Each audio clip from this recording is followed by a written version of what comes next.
One of our biggest challenges in 2024 was needing more food to feed our growing family. We increased some crops, but the drought prevented us from really seeing the abundance we needed. So, Lord willing, here's what we're going to do about it. So, in a previous video, you had mentioned some of the wins and challenges that we had this year, and we'll link that above. But in this video, we're going to discuss some of our goals for 2025. 'Tis the season to be making plans and goals, right? So there's 3 areas that we are looking specifically to develop and make some changes on the homestead. And the first is our meat birds, our chickens that we raise for meat. You want to talk about that? Yeah, so last year or this year, we raised some meat birds, and it was actually a new variety, but that wasn't necessarily the problem. When we raised them, I hadn't put the thought into the amount of birds and the weight that they would be. So we basically just ended up raising kind of a similar amount this year as we did last year, but our weights were a little bit less on the ones from this year. So we ended up with less meat ultimately. So that's one of the things that we're going to change this year is make sure that we raise enough birds and that they have enough weight on them so that we're getting the amount of meat that we need. Didn't you already order our meat birds for this community? Yes, and I did order ours. Actually ordered them probably a month earlier than normal, but that's because the variety that we wanted to get, I saw that they were selling out, and so I decided to go ahead and get ours because I wanted to get ours early enough in the spring. Normally, I like to try to get them around April, May, so that we have them done before we have the heat of the season on us. And that was something we struggled with this year. Is Ohio had a very unusual heat wave at the end of June, where we saw temperatures up into the 90s with heat indexes in the 100s, and that's not great weather for your meat birds at all. Normally, we don't see any kind of heat like that till mid to end of July. So yeah, and I think that actually probably affected the size that our birds were with the higher heat. They just don't like it really, and they don't put on as much weight. Another area we had trouble this year on our homestead was with our laying hens. So as we've mentioned in a previous video, we have hatched out a lot of our current laying hens, and we're not sure, is it too much inbreeding? We aren't quite sure what's going on, but these hens have not been laying as well for us. So this fall, when we hatched out more chicks, we brought in some fertilized eggs from someone else's farm to give us some more genetic diversity, and hopefully that'll clear up the problem. They will start laying March or April, so we're hoping to see a better egg harvest this year. Speaking of, so one of the things that we've been thinking about for this year is a freeze dryer, and we've got a number of reasons that we could use it for. And I think one of the biggest things that we could use it for is with our hens and our egg layers. In the spring we have excess of eggs, and then in the fall, winter, we tend to not have enough. And by using a freeze dryer, we could basically preserve our excess in the spring and then use that in the fall and the winter. It would be really beneficial. We'd use it for a lot of different things. I know it's kind of trendy right now to talk about why you shouldn't buy a freeze dryer, but we've been considering this for a long time. We've been thinking about the ways we would use one for a long time, and I think it would be a worthwhile investment for a homestead, kind of the next chapter. There's things you can preserve with a freeze dryer that you simply can't any other way, which is one of the reasons it would be valuable to us. It preserves up to, I think it's 99% more nutrients, whereas in canning, you're losing some.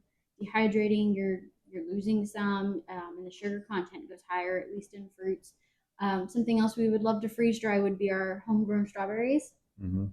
Preserve all the nutrients in those, that high vitamin C, that good stuff in those for snacks for the kids. Yeah, so that could just be a whole other thing that we will probably be getting into this year, just experimenting with that and figuring out what works, what doesn't, and how we want to use it. But looking ahead into 2025, probably end of March, we'll start seeing some lambs show up on the pasture. It's always a fun time of year, expectantly looking out and seeing if there is a new addition to the flock. The other big change we're making in 2025 is we are expanding the garden. And we've shown you guys in one of our garden videos where we're planning to do that. We had the pigs there for quite a while this summer, tilling it up for us, getting it ready. Lots of different crops we're wanting to expand on and raise more of. One of those would be corn. And as I've shown in a previous video, I like to have my dried beans climb my corn. So it kind of kills two birds with one stone, doubles the space. We don't raise enough dried beans for this family for a year, but if we increased the amount of corn we're raising, I think we'd be a lot closer. I also would like to raise some melons in amongst the corn as well, watermelon, cantaloupe, but those things need to be quite a bit away from your cucumber and your zucchini and other squash. So the goal is with that expansion, it would be further away, and I think it would be fine. Other changes to the garden, we're going to switch back to a bush bean variety simply because we cannot raise enough green beans in our cattle panel tunnel right now. So we're going to switch back to bush beans for a year. This also gives us a chance to rotate crops within the tunnel. It's been a few years since we've done that. But those are some of the ideas that are churning right now. We need to raise some more food, and so we're trying to troubleshoot that. You know, one of the things that we can grow really easily is potatoes, and particularly sweet potatoes. It's one of those crops that we can grow and really put little effort into it, and that's what's very useful about it. And so if we can grow even more than we need, whatever, you know, we will have pigs next year that we're going to be raising. So, you know, any extra doesn't necessarily go to waste. We can just be putting it back into our animals. And Yeah. that's its own kind of self-sufficiency in a way as well. When you can feed your animals off your land, at least somewhat, it also lowers your costs, all beneficial things. Okay, so just for fun, what was your favorite thing in 2024 on the homestead? And what are you most looking forward to in 2025? I would say it was probably the lambs in the spring. Those are always just fun, just to see them out, especially once they're, you know, 2 or 3 weeks old, running around. They're just fun to interact with and just see. I would say for this year, I'm probably most excited about in 2025, expanding our garden and just kind of honing in on what we have here, dialing it in because we do have limited land and just making the most of it. What about you? For me, I think my favorite thing from this year was the strawberries. And I know that the lambing and the strawberries were both before we started this YouTube channel, but we had a wonderful strawberry crop this year, more than I was expecting. I had low expectations going into the season.